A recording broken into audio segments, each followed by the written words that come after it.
Bonjour à tous et bienvenue pour le débrief du Critérium du Dauphiné 2025. Pogacar a tout simplement écrasé la concurrence.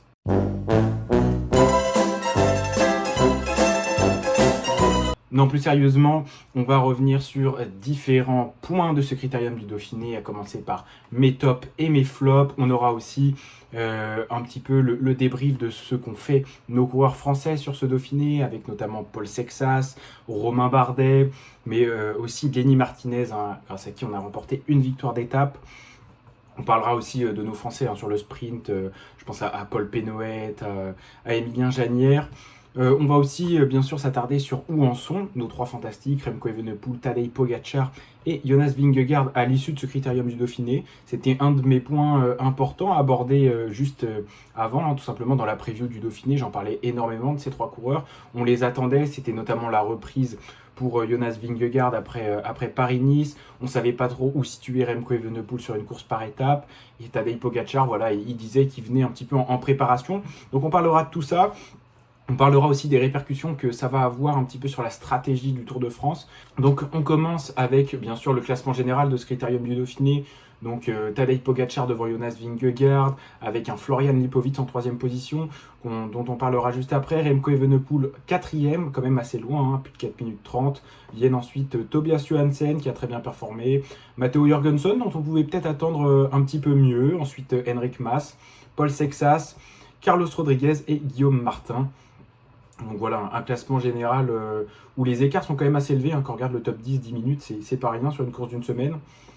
C'était un Critérium du Dauphiné qui est quand même assez exigeant, très difficile. On l'a vu notamment sur les étapes de sprint, avec un Jonathan Milan qui était annoncé comme le grand sprinter, le grand favori un petit peu de ces trois étapes où on pouvait potentiellement avoir une arrivée au sprint. Il en remporte une. La première, on a cette explication entre favoris dont on pourra peut-être reparler, mais c'était assez inattendu. Il se rate un petit peu sur la victoire de Jack Stewart. Pour moi, c'est clairement l'homme le plus fort. C'est une arrivée qui lui convient parfaitement, mais il lance son sprint beaucoup trop tard, alors que toute son équipe avait fait un très bon travail pour lui. Et voilà, on pouvait l'attendre un peu plus haut, mais on le sait, c'est très exigeant, le parcours du Dauphiné. Il y a beaucoup de cols, beaucoup de bosses. C'est rarement très plat, donc il y avait des chances que voilà, il soit lâché plusieurs fois avec sa grande carcasse. Et c'est ce qui s'est passé malheureusement pour lui. Mais je pense que voilà, on l'a vu monter en pression aussi, lui, sur ce Dauphiné. On le reverra très fort. Et je pense que sur le Tour de France, il peut aller nous claquer quelques étapes. On passe maintenant à mes tops de ce Critérium du Dauphiné. Donc bien sûr, Florian Lipovic, 3e du classement général. Il est parti dans l'échappée. Voilà, moi j'ai trouvé il y avait de l'audace dans comment Florian Lipovic a couru. Il prend cette échappée où on retrouve Mathieu Van Der Poel avec lui. Il est très fort, c'est certainement le plus fort dans cette échappée. Il travaille beaucoup, il va chercher les différentes attaques alors que c'est pas un coureur qui a spécialement un gros punch, c'est un coureur qui lisse son effort. Je trouve qu'il a très bien couru. Sur le chrono, le lendemain, il fait une performance très, très correcte. Je pense que voilà, sans cette longue échappée difficile, il aurait certainement perdu moins de temps. Mais il nous fait un chrono très correct. En montagne, c'est le 3e homme. Voilà, il a cette petite contre-performance le dernier jour, mais au final, il perd quasi rien. Il est plus fort qu'Evenepoel, il est plus fort que le reste en fait. Il y a même un moment où cette étape où il revient, il me semble que c'est la 7e, il revient sur Jonas Vingegaard. On se dit mais attendez, en fait peut-être qu'il est au même niveau que Jonas Vingegaard. Bon, finalement il s'avère qu'il est quand même un ton en dessous. Mais voilà, c'était le 3e homme, assez inattendu. Ce sera le coéquipier Lux, le lieutenant de Primoz Roglic. On le sait, le Slovène, il a quand même souvent tendance à tomber, à avoir des défaillances, à pas terminer le Tour de France. Donc ça pourrait être un leader de rechange à la manière d'un Giulio Pellizzari, comme on l'a vu sur le Giro. Donc très intéressant. Voilà, moi c'était vraiment mon top de ce Dauphiné. Vient ensuite Mathieu Van Der Poel, que j'ai mis aussi dans mes tops. Alors on n'a pas de victoire d'étape, mais je l'ai trouvé très offensif. Il revient d'une chute en VTT après Nové Mesto sur la Coupe du Monde. Il est très en forme, il tente. Voilà, il a même tenté sur la dernière étape, qui est quand même une étape promise pour les grimpeurs. Maintenant, mes flops, les flops de ce Critérium du Dauphiné, voilà, j'en ai sorti 3, bien sûr, il y en aurait plus. Mais on a Remco Evenepoel en premier. Alors oui, il termine 4e du classement général, il remporte son étape.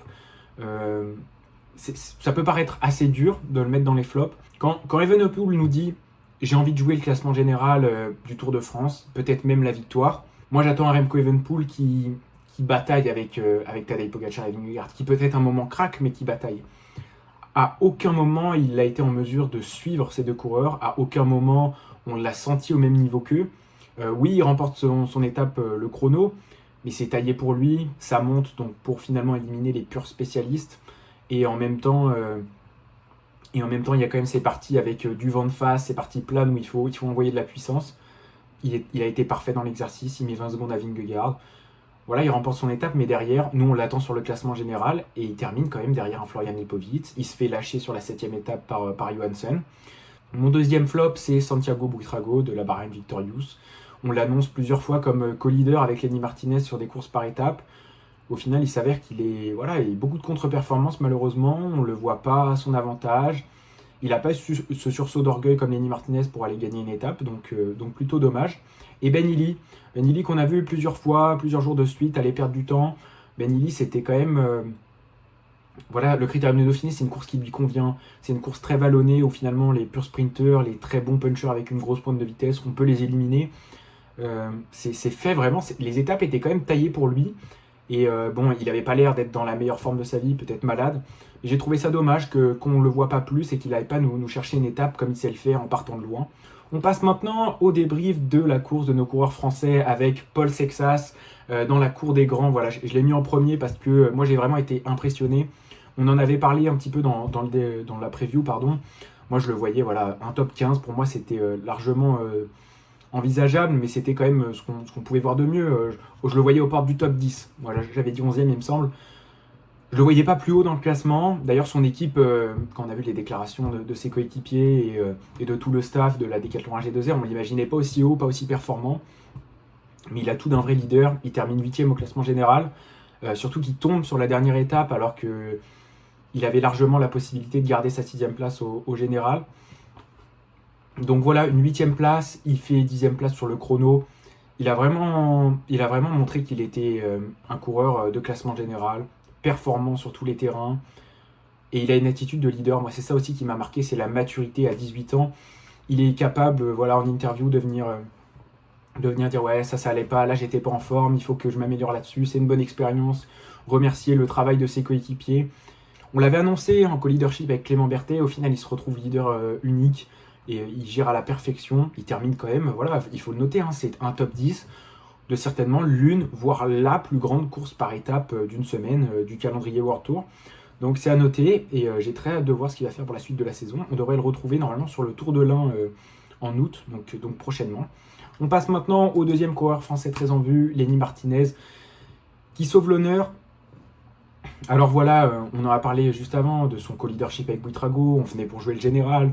Finalement, on a deux coureurs qui sont pas en forme. Et Lenny Martinez, ce sursaut d'orgueil, il vient nous claquer la 8e étape, la dernière étape. Moi, j'ai trouvé ça très bien. Beaucoup ont été très durs avec lui en disant c'est pas normal, il n'est pas au haut niveau au classement général. Oui, c'est vrai, c'est dommage, on pouvait l'attendre plus haut. Moi, je l'attendais top 5, hein, je l'attendais quand même plus haut qu'un Paul Sexas. Et voilà, moi, je trouve qu'il sauve aussi le Dauphiné des Bahrain Victorious où on avait quand même beaucoup de très bonnes choses à jouer. On a manqué plusieurs fois le coche. Bien sûr, comment ne pas évoquer voilà, la fin de carrière de Romain Bardet qui a fait son dernier grand tour en Italie quelques semaines avant, qui vient achever sa carrière sur ce critérium du Dauphiné. Il a tenté plusieurs fois d'aller dans les échappées, ça n'a pas marché. Voilà, moi je m'attendais pas à ce qu'il gagne une étape sur ce Dauphiné, même si c'était possible. On le sentait quand même fatigué. Voilà, il y a beaucoup de fatigue. Lui-même, il en a parlé, il avait quand même hâte de finir. On a senti ce soulagement. Et moi, je crois que tout ce qu'on peut lui dire, c'est merci. Merci, bonne chance pour la suite. On a vu qu'il serait présent sur la moto d'Eurosport voilà, pour le reste de la saison, il me semble pour le Tour de France surtout. Donc ça va être génial de encore pouvoir profiter de Romain Bardet. Mais merci pour toutes les émotions qu'il nous a fait vivre. Merci pour tout. Et on lui souhaite bien sûr le meilleur pour la suite.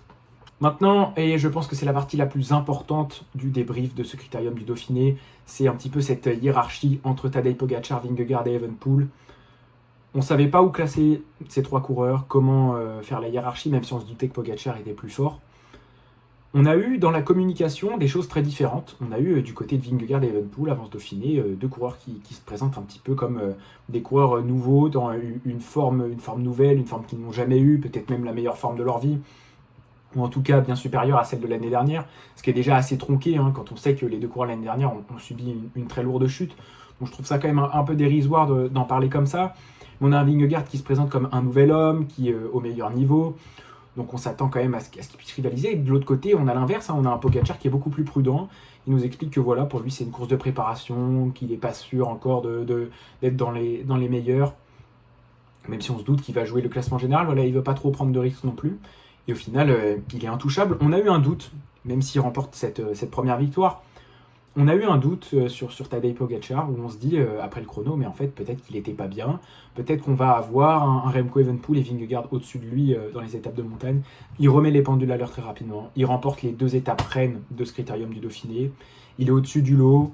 Il se balade. Il se permet même de dire que voilà, il voulait vite arriver pour voir l'arrivée du Tour de Suisse. Qui ne s'est pas donné à fond non plus dans les derniers kilomètres de la 7e étape parce que voilà, il voulait se reposer pour ne pas faire trop de home trainer. Donc on a quand même beaucoup de culot de sa part, et en même temps il a un niveau qui est exceptionnel.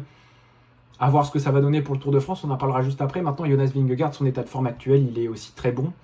Un chrono largement supérieur à mes attentes. Je pensais qu'il allait perdre plus de temps. Il fait 20 secondes derrière. Voilà, c'est une très bonne performance de sa part. Jonas Vingegaard, il fait 2e au sprint sur la première étape, c'était totalement inattendu. Bon, il profite du vent de face et du fait que Van Der Poel et Evenepoel se rendent compte que ne pouvant plus jouer la victoire, voilà, se relâchent un peu. Ils sprintent jusqu'au bout, mais 2e d'une étape plate, c'est assez inattendu. Du moins plate, en tout cas légèrement vallonnée, on va dire, et qui était promise sur le papier au sprinter ou au puncher sprinter. Donc c'était assez inattendu qu'il la gagne. En montagne, il termine à 1 minute au classement général, même si, voilà, on le sait, il aurait pu perdre quand même plus de temps si Pogacar avait voulu. Mais je pense que sa performance est totalement louable. On le sait, Vingegaard, c'est pas un coureur d'une course d'une semaine, même s'il en a remporté. Il n'a jamais rivalisé avec Pogacar sur ces courses-là. Lui, son objectif, c'est le Tour de France. Et ce qu'on veut, c'est voir un coureur performant. Evenepoel, je ne reviens pas dessus, on en a parlé dans mes flops. Maintenant, qu'est-ce qu'on peut attendre pour le Tour? Le Tour est-il déjà plié? C'est la question que je vous pose, que je me suis posée aussi en faisant ce débrief. Quand on voit le critérium du Dauphiné, force est de constater quand même que Tadej Pogacar est un cran au-dessus de tout le monde. Il est un cran au-dessus de tout le monde, on ne sait pas s'il a son pic de forme en avance. Lui, il nous dit que très concrètement, c'est pas encore son pic de forme. Donc si c'est pas son pic de forme, il va être intouchable cet été. Il faut être clair, Vingegaard, lui qui annonce que même s'il n'a pas encore atteint son pic de forme, visiblement, il n'a jamais eu des chiffres aussi hauts. Pogacar, lui, il a l'air de totalement gérer, les chiffres qu'il développe, il a l'air de les connaître. Pour lui, ça n'a pas l'air d'être nouveau. Donc finalement, si on reste sur une évolution des formes où chacun monte en gamme, Tadej Pogacar sera largement au-dessus du lot, largement au-dessus des 2 coureurs. Maintenant, si Pogacar reste au même niveau ou augmente très légèrement et que Vingegaard a cette forme qu'il caractérise sur le Tour de France, où il est vraiment beaucoup plus fort, on va pouvoir assister à quelque chose de magnifique, une très belle bataille comme on a eu ces 3-4 dernières années. Et c'est ce qu'on espère. On veut un Vingegaard et un Pogacar au meilleur niveau. Et ce qu'on veut aussi, c'est 2 armadas qui s'affrontent. Là, on l'a vu, même si ça a nuancé quand même, parce que Tim Wellens était très fort, Narvaez était très fort, Sivakov, très bon travail aussi. On a eu une équipe quand même, UAE Team Emirates, plus en retrait sur les étapes de montagne, voilà, capable de lancer Pogacar à 13 km de l'arrivée, mais on ne peut pas aller plus loin, plus haut dans l'école. Contrairement à une Visma Lease the Bike, qui était plus forte, on a vu Ben Tullet, Sepp Kuss, Matteo Jorgensen, voilà, ça finit top 20 au classement général, donc c'est quand même des coureurs qui ont été bien plus forts au global, mais on va avoir du renfort côté UAE avec Yates, avec Almeida, donc on va avoir 2 grosses armadas, côté Vingegaard, on va avoir bien évidemment Simon Yates, vainqueur du Giro, donc coureur très performant, et Wout van Aert, on le sait si Wout van Aert est dans la forme de sa vie, ce qui a l'air d'être le cas, vu la montée en puissance qu'il a fait sur le Giro. On devrait quand même avoir un très bel affrontement entre ces 2 équipes. Maintenant, si on revient sur Remco Evenepoel, moi quand je vois ce critérium du Dauphiné, j'y crois pas. Concrètement, oui, son pic de forme, il l'a pas atteint, il est capable de bien mieux. Selon moi, il peut être meilleur que Lipovic, Johansen et Jorgensen sur les étapes de montagne, c'est pas un problème. Normalement, son niveau est supérieur au leur. Maintenant, quand on voit le niveau qu'il a développé maintenant, j'ai envie de dire, voilà, il va falloir quand même qu'il augmente d'1 ou 2 paliers. Et j'ai du mal à croire qu'en 2-3 semaines, il puisse réaliser ça. Je pense qu'il va augmenter son niveau très légèrement, mais je ne le vois pas pouvoir concurrencer Tadej Pogacar et Jonas Vingegaard. Pour moi, ça me paraît impossible. Donc au mieux, une 3e place s'il n'y a pas de défaillance du côté des 2 coureurs devant. Merci d'avoir écouté ce débrief du Critérium du Dauphiné, j'espère que ça vous a plu. N'hésitez pas à me dire en commentaire un petit peu ce que vous voyez pour le Tour de France, quel coureur vous voyez en forme, quel coureur vous avez hâte de voir. Est-ce que vous voyez Pogacar dominer le Tour de France? Est-ce que vous voyez un Lenny Martinez aller remporter 2-3 étapes et pourquoi pas un maillot de la montagne? Sur ce, merci de m'avoir écouté et moi je vous dis à la prochaine.